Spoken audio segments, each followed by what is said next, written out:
Here we are going to see how to install Visual Studio Code in Windows 10 operating system.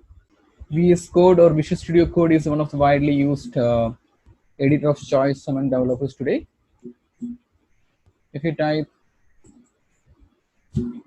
code.visualstudio.com,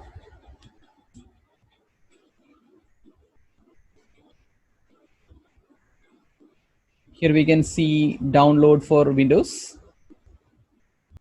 If you're using other operating system, you have options here. I'm clicking on download for Windows.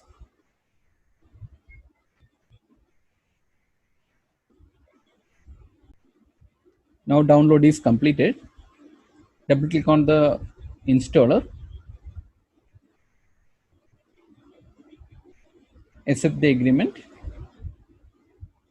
Next, if you want a desktop icon, click on here. I'm clicking these options as well to open files with Visual Studio Code. If you like, you can opt this thing. Next,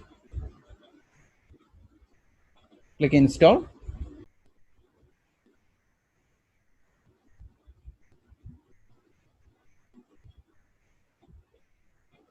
Installation is complete. Now click on finish. Now we have installed Visual Studio Code. In the upcoming sessions, we will be discussing about how to use the different features of Visual Studio Code. I hope this particular tutorial is useful. Thanks for watching this.